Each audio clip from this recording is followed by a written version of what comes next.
have distorted this labor market to the point where you can't ultimately get the innovation you need because there's no one there because we're ripping it out with the H-1B program from the mid-tier. Imagine someone halfway up the ladder and he's like, you're fired. You're going to train your replacement. Out the door you go. The 20 years of experience. Like there was a woman at Disney, Dina Moore, amazing woman. She'd been working for them for 12 years, database programmer and highly competent. And when she was called into the office, she thought they were going to give her not just a raise, but a promotion. And then she's told she's got to train her replacement to get severance. So think about 12 years of knowledge gone. And like, well, we can just like somehow bottle that and put that into 6 months. That's where we lose out on the productivity and then ultimately the innovation because people have to be mentored up through the system. And when you take out your senior knowledgeable engineers, well, what are you left with?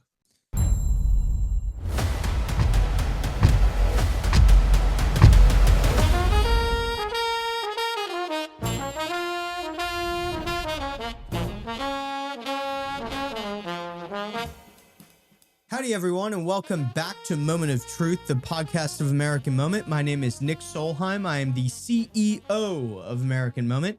We're glad to have you with us today. We're going to be talking about the H-1B visa, which has been a very hot topic here in D.C. and particularly on X as of late. Or is it X or is X pronounced Twitter? I don't really know. Still trying to figure out how I feel about that. But before we get to introducing Kevin, just wanted to highlight a couple of things that we have going on at American Moment. There's just about a week or two left to apply for the Summer Fellowship for American Statecraft. If you are looking to get a start on your career here in Washington, D.C., and you would like to be, paid to do an internship, it's a pretty good opportunity for you to come and hang out with us for 12 weeks and get your start in Washington. That application can be found on our website at americanmoment.org/fellowship. If you're an intern who's maybe tuning into the podcast for the first time, you're currently here in DC already, we also have this great program called AM Fridays that's going on right now. Basically, we bring in a really cool speaker, and in exchange, you get great Chick-fil-A. So, and basically what we get out of it is you come hang out with us, and we're a lot of fun. So, if you want to do either of those programs, you can find more information about them at our website at americanmoment.org. And now I'm going to introduce Mr. Kevin Lynn, who has been on this podcast before, but there have been a lot of developments as of late on the H-1B visa issue in particular. So Kevin Lynn is the executive director of the Institute for Sound Public Policy, an organization that pushes back against neoliberal and globalist policies that through the movement of people, capital, and goods have injured American workers, our national security, and prospects for future generations. Over a multifaceted career, which is actually, it's really fascinating to listen to him explain it. Kevin was commissioned a second lieutenant following graduation from Kemper Military College and ended military service in the rank of captain. He was a senior manager at Ernst & Young and worked as a director with Ryan Inc. in tax. Kevin is longtime friend of American Moment, the number one guy that we like to talk to about H-1Bs. He's a frequent lecturer for our programming, talking about how American white-collar workers are being ripped off, specifically in the tech sector. It's very fascinating conversation. Always learn a lot when I spend time with Kevin. So we will go now to Kevin Lynn.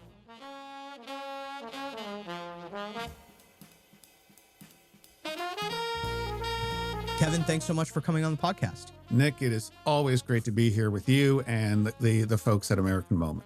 We appreciate it. You are a return guest, but it's been a long time since we've had you on the podcast. So could you give us a bit of a refresh of who is Kevin Lynn? Where do you come from? And how did you, get into all of this legal immigration policy? Oh, okay, great. I will do that. I'll attempt to do it in just like a few minutes or less.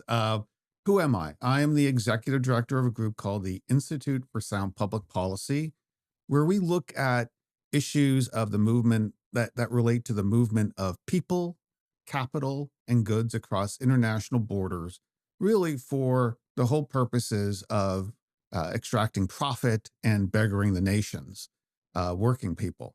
Uh, and I'm also the founder of a group called U.S. Tech Workers. It's probably what I'm best known for, and our work in the employment visa space, particularly when it comes to skilled workers. What's my background? Well, I grew up on a small farm in Pennsylvania. My mother was an immigrant from Ireland. She grew up on a dairy farm there. My father grew up in the coal mine regions of Pennsylvania, took advantage of the GI Bill after World War II, and ultimately became a flight engineer for Trans World Airlines. So I kind of grew up redneck with a passport. Hmm. So when I was a kid, my three great pleasures in life were reading history, trapping, and running cross country. So, uh, went in the military a couple days after high school. Ended up in a commissioning program at a small military junior college called Kemper. Was commissioned into the infantry, and I stayed there for 2 years. I was branch transferred into intelligence corps and did positive collections, which is human intelligence in Northeast Asia. And I did counterintelligence work in Europe, uh, headquartered out of Belgium. In fact, I was the Supreme Allied Commander Europe's terrorism analyst for the stint that Wow. I was there. Yeah, When was this? this was the late 80s. Okay. And it was an interesting time because Yeah. uh, I was one of the few people that was still at this point really the terrorism go-to person because we had groups like Beider Meinhof, the Red Cells, they had all been wrapped up. You know, Abuni Dal was still out there. Popular Front for the Liberation of Palestine General Command was still out there. And so there was still some value in this. And I resigned my commission in the early 90s. And interestingly enough, it was before 9/11, and all of a sudden terrorism became the global war on terrorism and whatnot. So I missed that one, but I that was my background when I was in the military. And then I left that, and in 1992 I was a volunteer with the campaign of Ross Perot when he was running for president. And then after the campaign, he hired me on, and I worked for him for 2 years in his United We Stand America group. And that's really where I learned my activism. Uh, I was hired on because we'd been very successful. I was living in Arizona at the time, in not just recruiting people into the organization, but being highly effective in that organization. We did great things. And then after that, I kind of left politics altogether. Ended up working for one of the large accounting firms, Ernst and Young, as a business development person. I made senior manager there. And then at that time, the late 90s, early 2000s, it was the .com boom. Mhm. And everyone was thinking they wanted to be a .com millionaire. And I went down that road. Ended up working with two venture-backed technology companies. One was called Predixis. The other was called LeisureLink. And then after that, I went back into tax accounting, working mostly in the commercial property tax space. And I did that until 2014. Now, interesting, the organization that I now run, I was one of the founding board members back in 2007. And the whole idea, Nick, was that we wanted to have a conversation with the left on the negative consequences of unbridled immigration. And one of the people that was very influential was former Governor Dick Lamb of Colorado, who was the longest serving governor in Colorado's history and equally liked and hated by Democrats and Republicans alike. Was an amazing thinker. And so we worked together to build an organization that would do that outreach. And then in 2016, when I moved back to the East Coast, our executive director, Leah, wanted to move on and do other things. And I said, well, I'll take it over for a year, hire an executive director, and move on to other things. And well, as you know, 2016, President Trump was elected. Immigration was front and center. And Nick, it has been nonstop ever since. So, What was it that initially sparked your interest in the some of the consequences of unfettered legal immigration? what time frame was it? What was it that sort of radicalized you on that particular issue? Right. And I guess you can say radicalization is a good word to use, because I was living in Los Angeles and I was feeling the impact every year. More people, more traffic, quality of life going down, taxes being raised, fewer services being delivered, the institutions failing.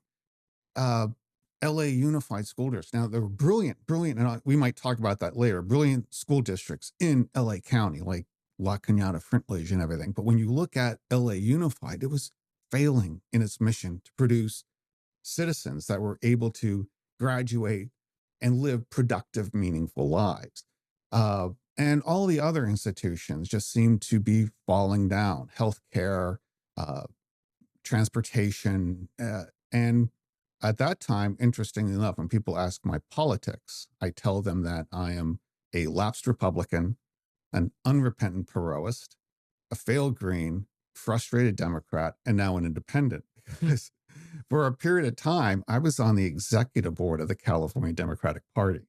Really? Yeah, I didn't know that. Yeah, I was deep inside the belly of the beast. I was a very well-known progressive because I had run as a volunteer an organization called Pasadena Democracy for America, which was the afterburner of Howard Dean's run for president. Yeah. So he and Dennis Kucinich Dennis had created Progressive Dems of America, and Howard had created DFA, which was Dean for America, which became Democracy for America. And his brother, Jim, said that I had the most effective organization west of the Mississippi.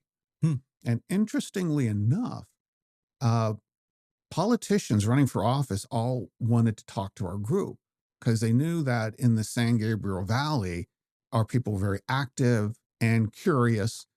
And even Republicans wanted to meet with our group because we saw ourselves as being probably socially liberal compared to a lot of people, but fiscally conservative and prudent and wanting to induce critical thought into policy.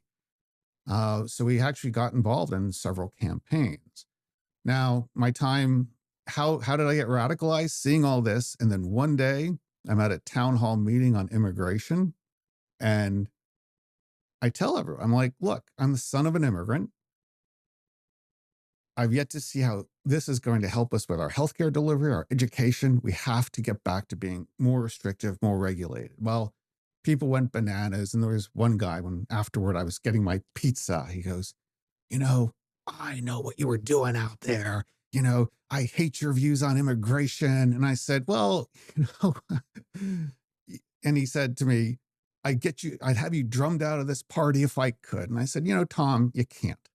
And, and at that time, but I realized then I was short for the door with the Democratic Party. And then the progressive movement itself just lost its mind. And I think, Nick, the reason, and this might be helpful to your listeners, the reason that happened. So 2004, the Democrats get shellacked in the election. Howard Dean, though, we forced the Democratic Party to take him on as head of the DNC. He institutes the 50-state program. So he put two paid activists in every state. And in 2006, with the help of PDA and DFA, the Dems retook the House. Pelosi becomes Speaker. But the problem, Nick, is the Democratic Party needed at least 2 more, probably 4 more years on its knees to figure itself out. Because what happened was they get back into power. It's the same old people. They purge out the progressives that are trying to change, push out the blue dog Democrats and everything. They basically get expunged, and anyone with a view more left of center than the other becomes a progressive. So all of a sudden, the values really became questionable. Yeah. I mean, I distinctly remember, in the primary in 2015, this infamous interview, I know you and I have talked about it before, that Bernie Sanders does with Ezra Klein, where Ezra asks him about open borders, and he goes, "Open borders? That's a Koch brothers proposal. I would never support open borders."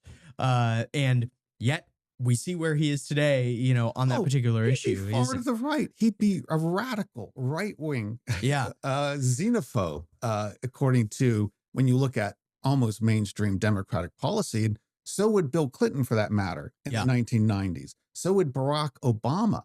So would all of these Democratic Party members. There was an amazing report done. It's referred to now as the Jordan Commission, named after Barbara Jordan. She was the first Black congresswoman from the state of Texas. Her district was right around the Houston area. And she was asked to head a commission that really studied immigration under the Clinton administration. And they did an amazing job. They had all kinds of studies from different academies, and they made a series of recommendations, none of which really got uh, were able to become law or become policy or anything like that. But she was definitely of the opinion that American workers were being hurt by unbridled immigration. And this was the view of the country from 1924 to 1965, because, I mean, you look at people like Samuel Gompers, who was the initial head of the American Federation of Labor, which is now the AFL-CIO. His view was that, if you're fighting to restrict immigration, you're going to find yourself opposed by two forces, and they are the chambers of commerce that want this revolving door of labor coming in that's exploitable, willing to work for any wage you pay them, and will upset attempts to organize at the union level. And then the other are the ethnic lobbies. And these are the people that want the door left open for more of their countrymen as a way to gain political power in the country. And both are bad. And Gompers, was an immigrant himself. He came over from England as a kid. And no one pushed for restriction more than he did. And he was successful. In 1924, we greatly restricted immigration. And when my mother came here in 1952, I think this might be helpful, we only let out 178,000 green cards. That was it. We let out about 1.2 million now. Yeah. And immigration was very well regulated. So she had to meet with her immigration officer twice a year.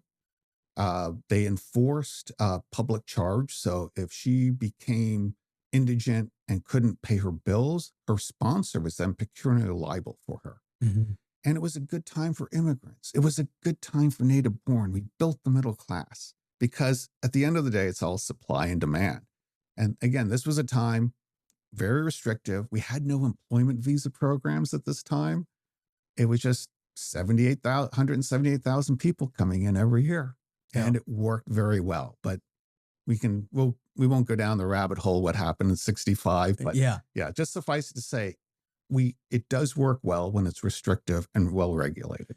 Yeah. I mean, and this brings us to, the reason I wanted to have you on very early on in this season is because it feels like after the Christmas Eve brouhaha, which we'll talk about, that the H-1B program is one of the sort of most talked about items in DC right now. It's your time to shine. So can you give us a little bit of background of all of this, Elon,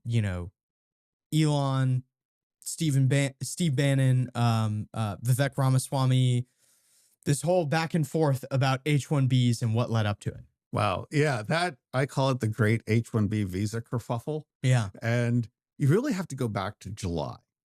So this was prior to the Republican National Convention. President Trump was on a podcast called the All In podcast, and he had talked about foreign students, and someone had brought up the question of employment visas like H-1B, and they need more workers. And I was shocked with the president's response at the time, because he was talking about the old adage, staple a green card to a diploma. And I think he might not have fully understood what he was saying and the ramifications. And I put out a tweet about it. And I basically said in 2016, President Trump said this about employment visas. And in 2024, he said this. And that went viral. That ended up with getting about 1.2 million views. It set off the internet on the H-1B visas. But that died down. And then Christmas Eve hits. I was talking to one of my colleagues, and he had brought up the uh, put the coming appointment of a fellow by the name of Sriram Krishnan to be, he was going to be a senior advisor to the Office of Science Technology Policy and advise Elon and Vivek on AI. Well, the thing is this, we knew a thing or two about Sriram. One, on several podcasts, he talked about the need for way more H-1B visa workers and the need to bring in more Indians. And so we essentially said, we don't think this is a very America first type of policy. So that was 12:32 a.m. on Christmas Eve. I I was over at my brother's place getting ready to celebrate Christmas and everything. And it just went viral. Laura Loomer picked up on that post of ours. And that's, her 1.4 million subscribers on X just rolled with it. And then we saw many of the social media influencers like Steve Bannon and his War Room and Cernovich and others jump in on this. And I mean, I thought usually, again, you would think this kerfuffles like this, it's like Lao Tzu says, a strong storm cannot, rage all day.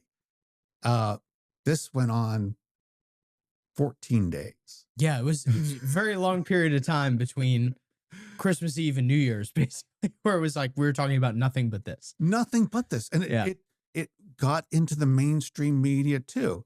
My younger brother called me and said, look, I don't listen to NPR often, but I kind of like it to see what the other side is talking about. But he said, they're talking about H-1B visas. And I said, that's Kevin's bailiwick. I'll give him a call. Yeah. So it had gotten into the mainstream media and dialogue. And I think the reason it spread like that is because I don't think you're going to find a white collar professional American who they themselves or they know someone who's been negatively impacted by programs like the H-1B, the L-1, and STEM OPT, optional practical training. Yeah. Well, tell me a little bit more about that. Like, how are white collar professionals, and I gather that this is especially true in the tech world. Like, just give us the primer, like, how are, native born American workers negatively impacted? Okay, let's talk about that. Labor, like any other, we're a market-driven society. So supply and demand. If you up the supply, you lower the demand, and you can lower wages and, get more compliant workers. And that, I used to say that the H-1B visa program, which is used to bring over ostensibly skilled workers, who 75% come from one country, India, which is odd in itself, that it was being abused. But that's not true. It's working exactly the way it was created to work. So in 1990, when George H. Bush signed the Immigration Act of 1990 into law, the H-1B visa was in there. And it was the result of a lot of corporate lobbying, all kinds of corporate groups. At that time, from the 50s, we had a thing called the H-1 visa, and that was capped at about 25,000 workers. And it wasn't doing what industry needed it to do. They needed something more.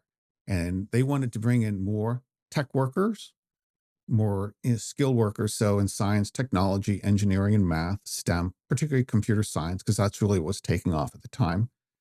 And they wanted to kind of take that away. In H1, they also had actors and other groups in there too. And so they focused all on these people with bachelor's degrees.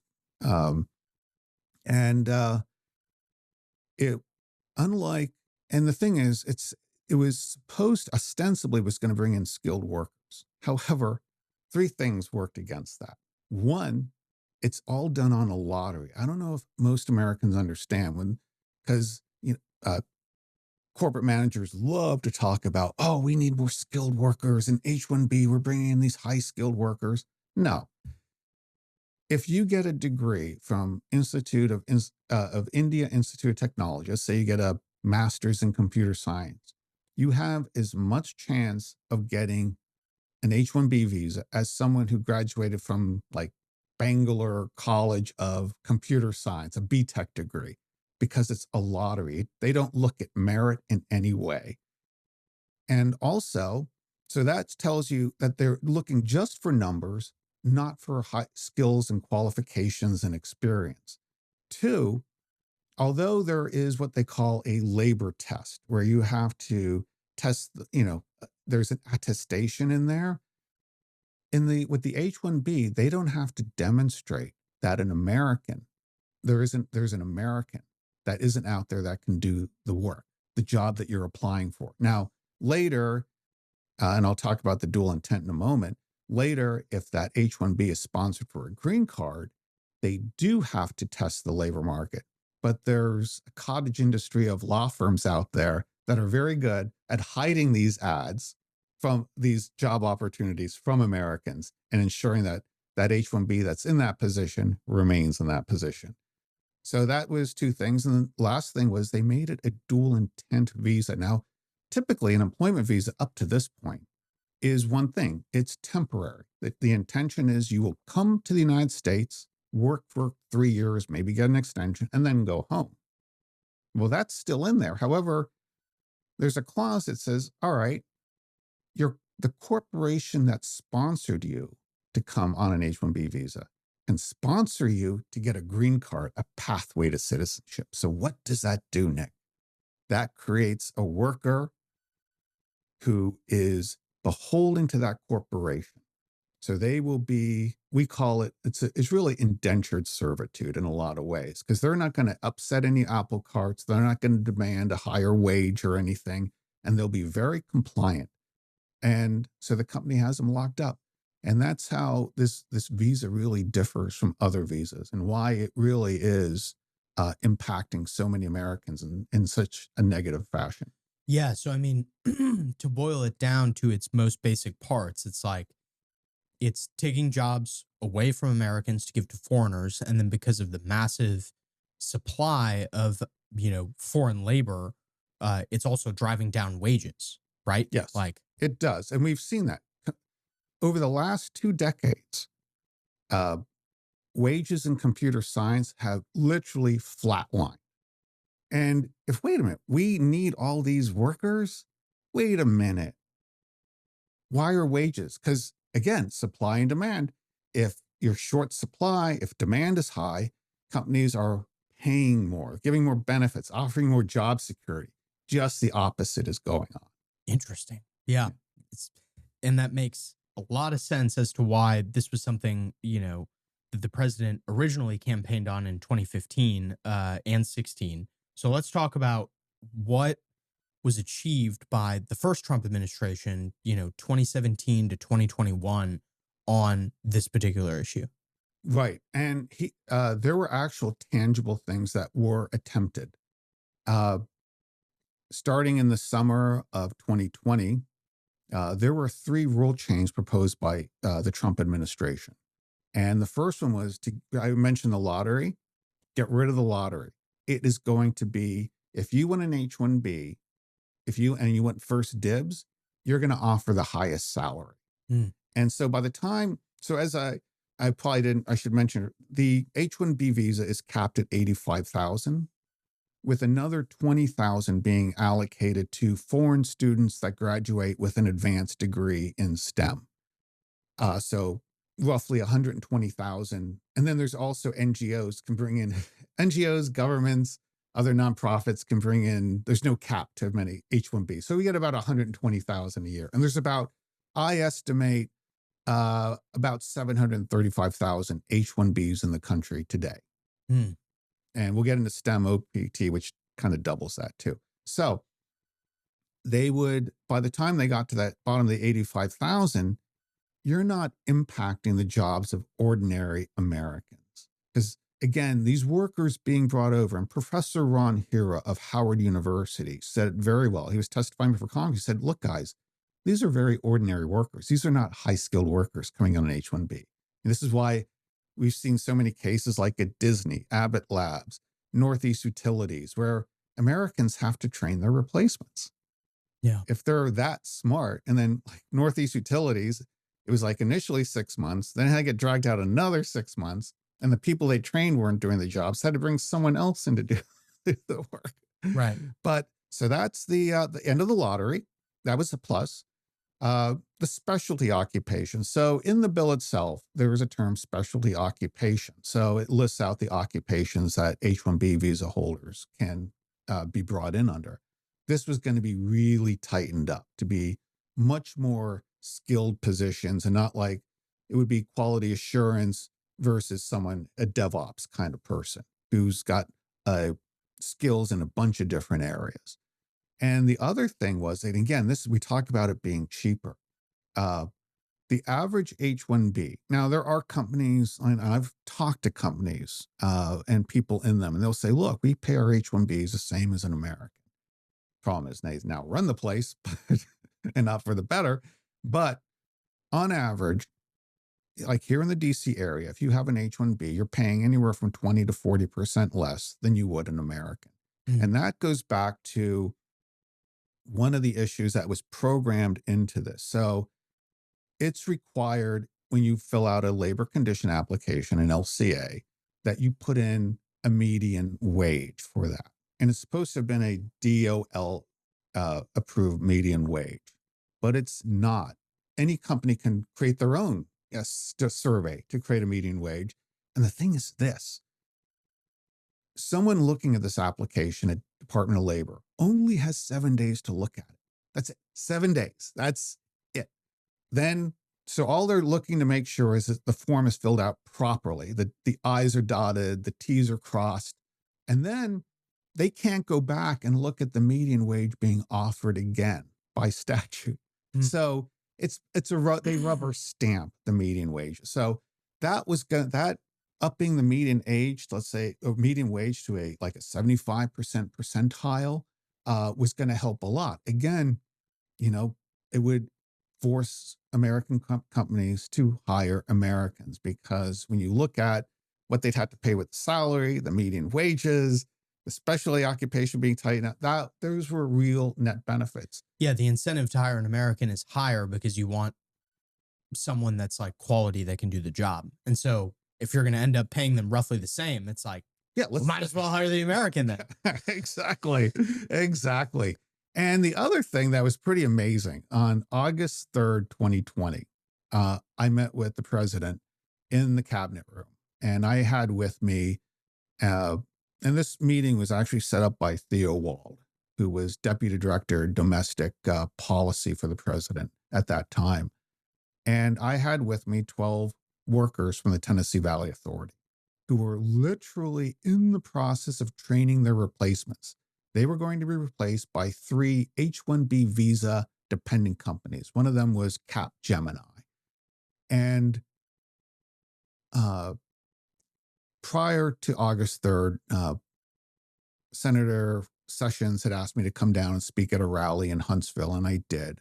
And we were able to get the president's attention. So he has all these workers in the cabinet room with him, and he fires the chairman and one of the board of directors of the Tennessee Valley Authority, because the president actually appoints those, or in the plum book. Yeah. And halfway through, Mark Meadows walks in with a note. He had just gotten off the phone with the CEO of Tennessee Valley Authority. And he said, look, we're rescinding our issue, or our order, and we're going to stop the outsourcing. Wow.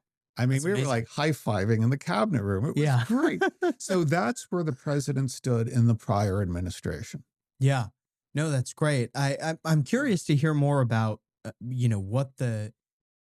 who the biggest enemies are, to these sorts of policies. Like in my mind, it's companies that want to, add more to their bottom line, basically by hiring foreign workers, and they don't really care about, the quality of their product.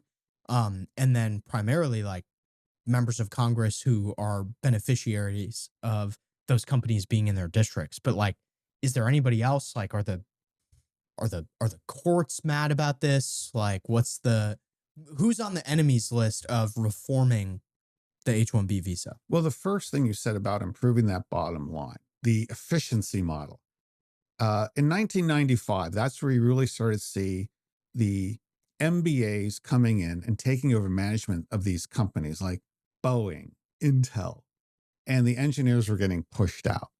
Uh, I think Intel is a great example where they follow these efficiency models. Like you said, increase the earnings per share, increase shareholder value. But what are they doing? They're sending that shareholder value to Wall Street. They're not reinvesting it in the company.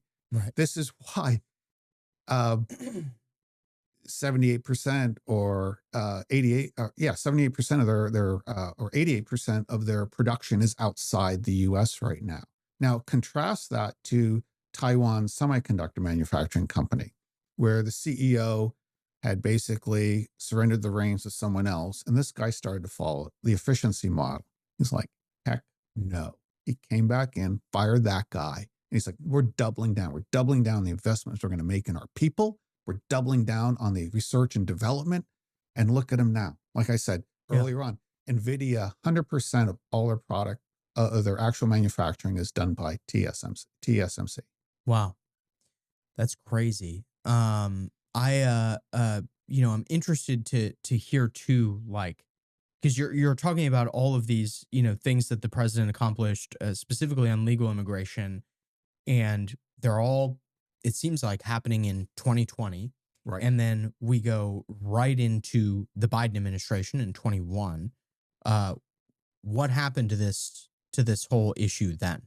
The whole issue essentially just continued to spin the way it was, despite millions of in 2023. The Wall Street Journal reported this. There were a total of 700 net IT sector jobs created in the whole sector net. The year before, there were 267,000.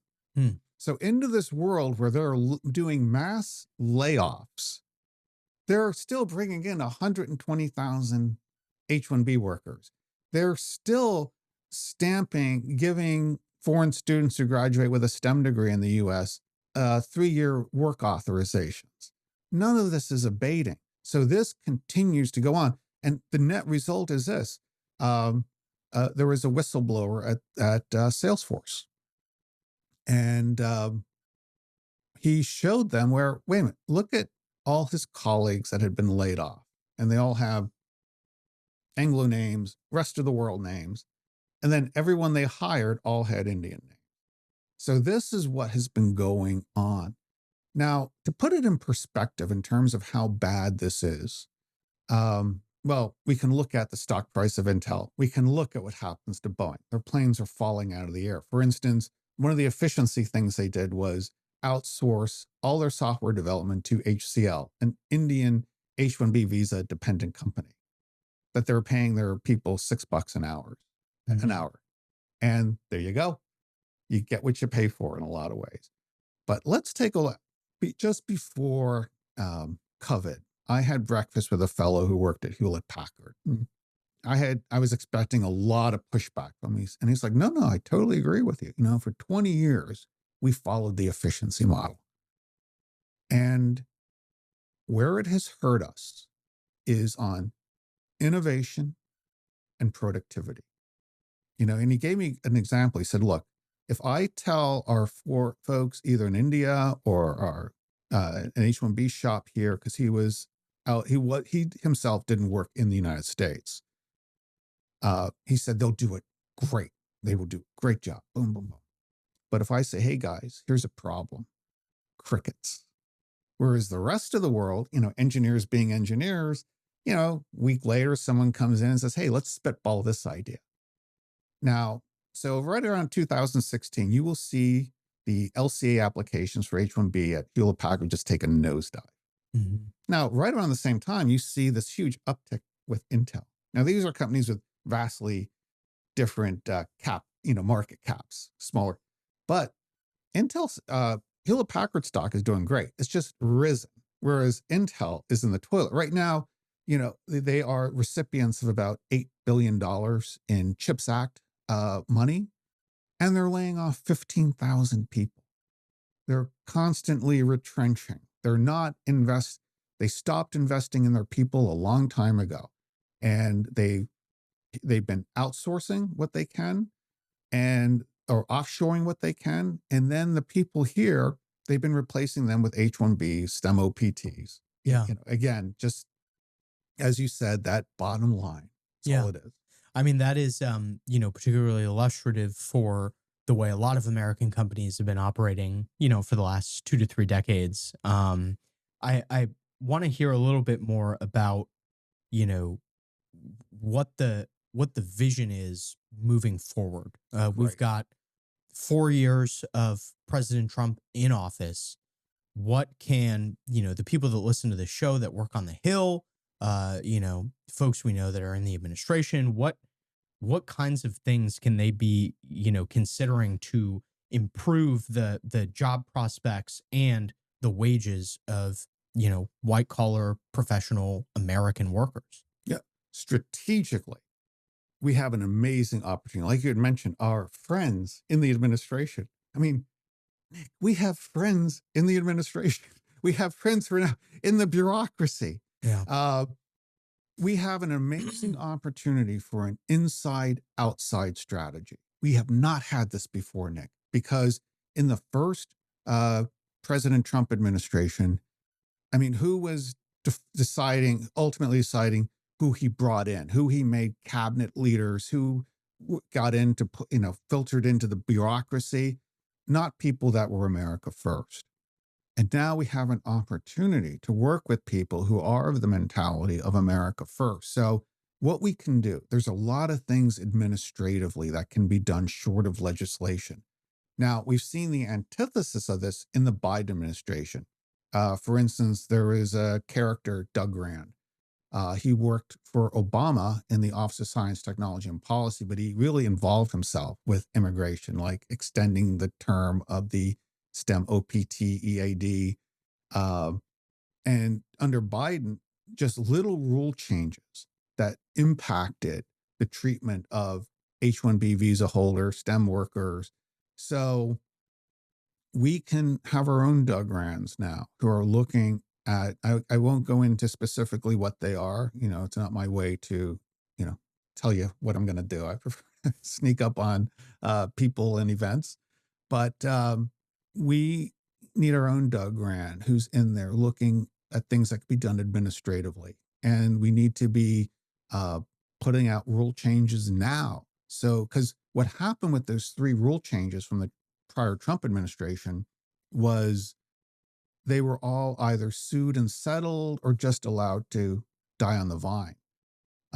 Like there was President Trump did an amazing executive order that day. We were with him in the White House, and he essentially built a firewall around the federal government. And he said, look, I want a top to bottom review of all the contractors that are H-1B visa dependent companies, and I want them gone.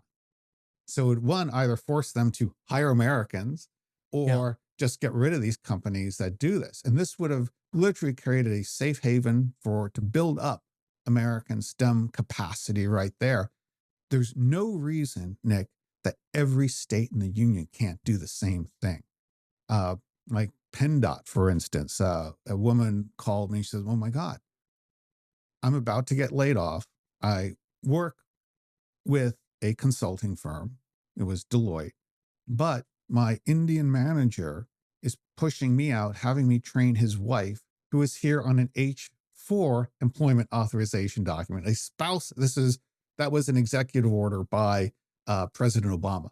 So, this is what's going on. So we can do an awful lot at the administrative level. And then the outside strategy, and this is so important. And I know I'm probably angering a lot of people on social media because they're, oh, look at my really cool tweet or look at my video or this. I'm like, no. Did you call your congressman? Yeah. Have you met with your congressman? Have you met with the legislative aides? Have you laid out your story? Because in order for good legislation to be crafted, people who are the wonderful people like at the Immigration and Citizenship Subcommittee, they need to hear from the members. And the members need to hear from their constituents. And they know if one person shows up in my office, there's at least 400 other voters that feel the same way. And we did a couple weeks ago, I was asked to sit in on a Zoom with two legislative aides, and the meeting was set up by activists. There were actually four tech workers on the call, and myself and two legislative aides. And Nick, it was absolutely brilliant. Not only did they give their perspective, but their understanding of a more universal nature of what was going on. So we really have the opportunity for an inside outside program that we've never had before. And we have a very short period of time to enact it. Yeah. Yeah, you were talking about some states being interested in, doing some policy around this and H-1B dependent companies in their states. Are there any specific examples of Not yet, not yet. But I think but there are plans. there are certainly plans, and outreach has started. Yeah. And I think there are certainly governors who've talked about this, and those are the ones I think will have the most opportunity there. And Yeah. it's a chance to, again, educate these people who are assemblymen and state senators who might matriculate up into the Congress. So and it gives our activists something to do at the state level. Yeah. Um, one of the things I think that I see is that a major obstacle to this is going to be the courts. Because I mean, we've seen this with the president's executive order over ending birthright citizenship, which is a separate question. But how do you think the courts are going to respond to, say, we do this administratively? How receptive do you think they're going to be to, you know, altering this program, ending it, retooling it, whatever? Oh, look what they did to the president's rule change on the lottery. Bunch of universities and chambers of commerce and companies sued them. And what did Mayorkas do? They just settled. They folded like a cheap tent. And they were always folding, whether it was diploma mill issues that would go to court, fold. Well, what we will do, in our organization, where we differ from most, is it rests on it's a three-legged stool. One is activism, the other is policy. So when we've just done a paper on the history of the H-1B visa, and we probably save some of those points for your paid guests. Yeah. But policy, we just did an amazing report on the semiconductor industry and labor practices of the 20th and 21st century. But we also do litigation. Like right now, we're engaged with initially 40, but now it is 34 companies on country of origin discrimination against Americans. They were advertising, looking for H-1B visa workers. That's a no-no. So if we were to sue on something, could the administration just fold like a cheap tent and we get a victory for the American workers? That's all possible. Yeah, that's very interesting. Could be a very interesting outcome. Looking at it, members of Congress, it's my basic assessment that the conservative movement has gotten much better about immigration over the last 10 years. Do you agree with that? Do you think there are specific examples of things where like members or, certain factions have gotten better on the immigration issue? I totally agree that it has gotten better. And you might be able to answer this. Do we call it conservatives, or do we simply call it the America First movement? Because this is very different. This is not your typical liberal versus conservative. These are America First. You look at wonderful organizations like Orrin Cass's organization that are thought leaders, Rachel Bovard, the work that she does. So many people are out there who are part of this new conservatism movement, which really puts America and Americans first. It's pro-labor. It's amazing, isn't it? Yeah. You wouldn't have seen that 10, 20 years ago from a conservative. But we realize that, and the reason I think they started with the American tech workers, because it's just not IT workers, it's accounting now. When Vanguard did a thing called rebadging, So it's you're working for Vanguard one day, but you're working for Infosys, this Indian H-1B visa consulting firm. The next day, you're just going down, literally down the street in the court, in the case of where they are close to Philadelphia. Um, People are because that's all the back office stuff. And people are now realizing, wait a minute, if we continue to be atomized, so I think IT workers are by nature atomized. I recall during the dot-com era reading Poe Bronson's book, Nudist on Their Late Shift. And it just kind of spoke to these guys. They'd be like, there was this urban legend in San Francisco of this guy that would just strip everything off and code at night, but they're atomized. And I was just going to say they were introverts, not nudists necessarily, not but nudists. He was an exception, I guess, whether it was a true urban legend or not, Yeah. I don't know. But you're right. The introversion and certain views, maybe more libertarian inclined, that made them that atomized nature just made them easier to exploit, not come together collectively. Where, contrast that to the worker culture that started before World War II. Like, for instance, I'll give you an example. I'm sorry, I'm just giving a lot of anecdotal stuff here. But when I got out of the military, I drove across the country and I stayed with friends that knew my father. They were kids, grew up in the, Hazleton, Pennsylvania area, the coal mine regions. And I made some snarky comment about unions. And the wife lit into me, Nick. She goes, go look out that window. You see those cars? We weren't, your father, me, we weren't supposed to have cars. This house, unions gave us this house. I mean, people understood that they had to come together and push back and attain some equity. Now, of course, you have issues like, I grew up in the shadow of Bethlehem Steel, and friends of my father's were in management as well as in working in the unions. And I think we saw where they weren't looking in the best, and neither the unions were not looking out for the best interest of the company and just looking out for the workers. Because when I was in Germany once, it was during the great financial recession. I guess that's what it's called, the GFC, or Great Financial Crisis. And this German guy who worked for a company that made these little HO trains, he said, I don't understand why you guys lay people off. We invest so much in our people, like we'll furlough and we will take pay, across the board pay cuts, but we want to make sure that, when the economy comes back, we're able to respond.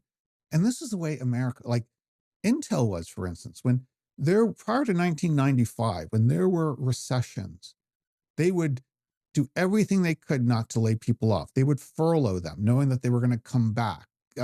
So much was done, and also investments made in people, but we don't do that anymore. And I think a healthy relationship, like where it's not so much a union at a company, but let's say industry wide, like looking at the whole semiconductor industry and giving people the ability to work collectively, I think could be very healthy. And knowing that it's like, wait a minute, guys, you don't want to, as they say, screw the pooch right at the end of the day, because I'm an admirer of those people that are true capitalists, and they will take the risks to build a business. And it's not hard. I mean, it's hard. Joseph Campbell, the mythologist, was being interviewed on the radio one day years ago. And the guy asked me, said, hey, are entrepreneurs heroes? And he said, yes. I mean, they go to work for risk every day. I mean, he goes, like me at the university, I go to work for a paycheck, but these guys go to work for risk. And that's truly noble. And we can't, so somewhere, and I think President Trump has this crow's nest seat where he's come up on both sides. And I think he could be the best broker in all of this that could really shape labor relations for the better going forward. Yeah, we were talking a little bit about STEM OPT earlier, and I think that's one of the things where what you're talking about is most evident. Like, you look at some of these, engineers that work at SpaceX, or I know you've been following this Boom, this like supersonic jet project, and you like read things about these guys like, sleeping in an airplane hangar or whatever, getting all this work done. And it's like, it's so inspiring to me, but it seems like, our appetite and capacity to bring people into STEM has really suffered. Do you think there's any way, because we've been importing, so much? Because we've been importing, because we've seen that where I think Brian is going to be speaking with your fellows on Friday about Yeah. his labor report.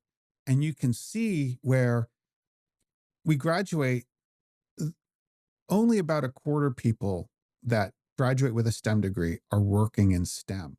And what we've seen as we bring in more H-1Bs, more STEM OPT to compete in this market and depress wages, where's the engineering talent going? Well, it's going to petrochemicals and other industries. That's where because that's where the pay Yeah. is going up. It's not going to actual innovation.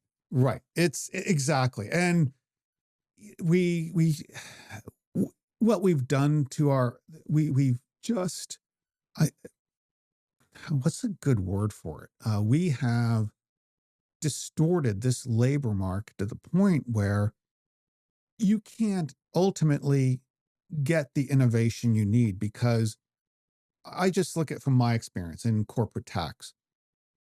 I was at a conference. This is probably back in probably 2009, 2010. And a woman had just gotten back from India. She worked for Deloitte, and they were outsourcing a function, and it was going to be in India where the work would be performed. And that was uh, doing the compliance for the business personal property tax return. So there are states and different jurisdictions that will, like our equipment in here today, they'll tax it. And that all has to be put on a return. You got to find out the rates and pay the taxes.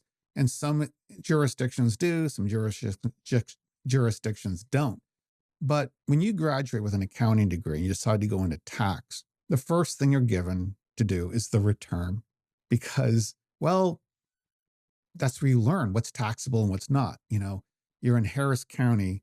Is the pipe above ground or below ground? Because if it's below ground, hey, it may not be taxable. Above ground, yes. And after a while, you do that for 10 years.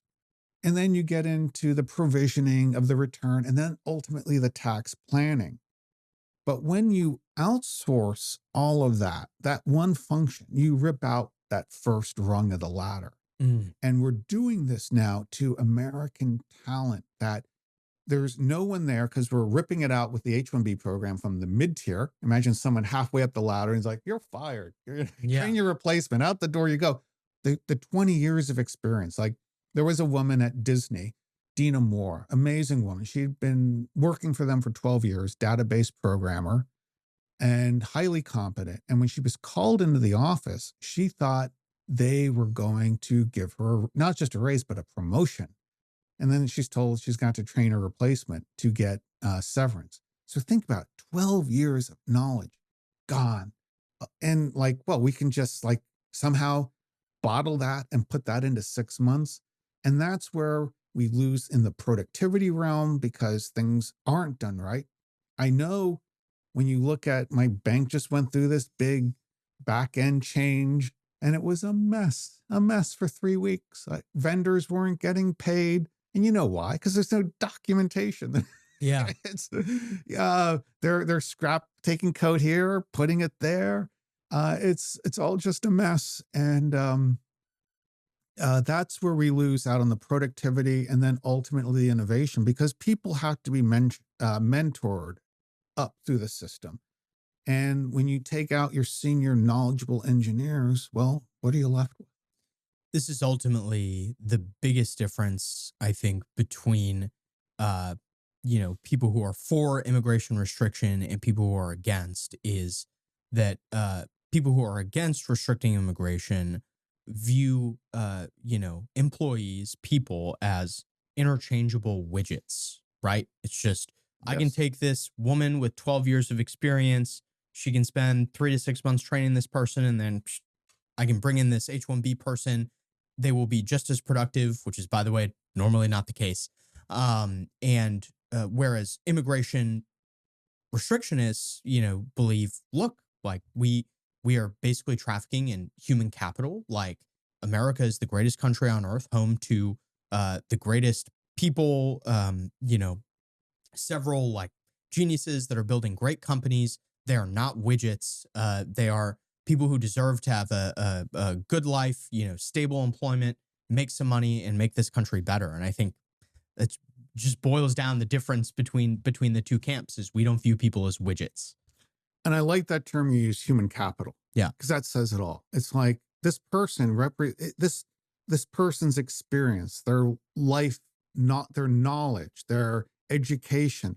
That's all part of the capital in this company. And if your only view is the next quarter and extracting what you can and sending it to Wall Street, well, guess what? You don't care about the long-term health of that company. And we are, I think, in desperate need of an administration that can look at this really holistically, because it can't just be looked at in one part. I mean, every gear, every cog turns on each other here. And we need to get back to good because, we can do it. You look at everything that led up to that moment in 1971 when Intel built the 404. It was the first commercially viable semiconductor chip. You got to go back 100 years of innovations here and responses to what was going on in the marketplace and someone building a better mousetrap and innovating. And there's just a series of, I always recommend people read Vaclav Smil's Made in the USA. It's an amazing book that takes you down through that journey. Yeah. Yeah. I might have to link that in the description and pick up a copy myself. We're going to go now to the members only section. So if you're watching this on YouTube, as a reminder, you can be a truther or a statesman. And basically what that gives you access to is some exclusive content that we do at the end of every episode, as well as invites to cool events we do here in DC. So if that's the sort of thing you're interested in, make sure to go and check it out. But we're going to go to the members only section now with Kevin and talk about what he's most terrified of that nobody's talking about. And we're also going to talk about chip manufacturing in the United States. So hopefully we'll see you over there.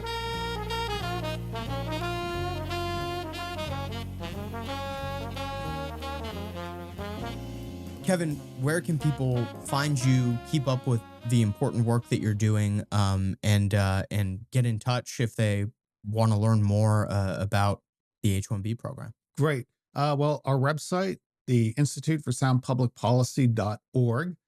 Do sign up for our newsletter. It comes out twice a month. In fact, the latest edition will come out this weekend, which I'll kind of opine on some of the bigger stories, but a lot of our columns and Substacks will be put in, links to that will be put in there. X is where we rock. It's so funny. So when the H-1B visa kerfuffle started on Christmas Eve, now prior to our U.S. tech workers platform would typically get about 1 million visitor or views a month. Between that period from Christmas Eve through the third week of January, we got over 18 million views in just that period of time. Wow. So that was where we were definitely passing the ammo on this issue. And readership views have been way up ever since. I turned around, started monetizing that after that. Yeah. But so we are there. We also have links to our other X platforms for IFSPP, and then there's our PFR at PFR.org, which is Project for Immigration Reform.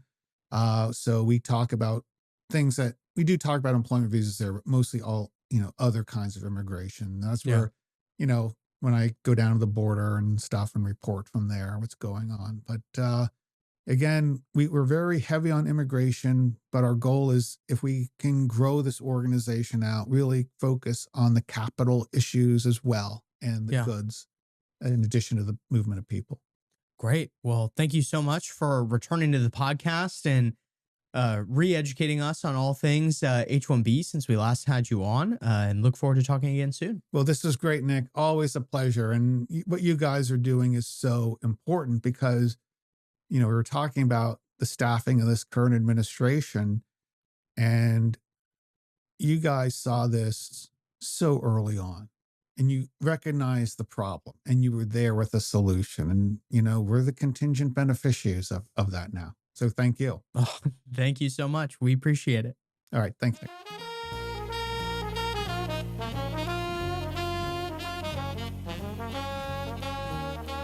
Thank you for joining us for another episode of Moment of Truth. Once again, if you'd like to learn more about our organization, you can find us at americanmoment.org, on X/Twitter, on @AMMoment.org. You can find me on Twitter. It's at Nick S. Solheim. If you'd like to apply for the Fellowship for American Statecraft, which we'll be doing summer and fall this year, you can do so at americanmoment.org/fellowship. As always, please rate, review the podcast, become a truther or a statesman, get access to exclusive content, fun conversations we have with our varying cast of characters of guests. Thank you for joining us, and we'll see you again next week. Moment of Truth is an American Moment podcast taped at the Conservative Partnership Campus Studios and is produced by Jake Mercier and Hunter Smith, with original graphics and title cards by Jared Cummings. Our intro song is A Minor Struggle by Ryan Serenich, and our website is americanmoment.org.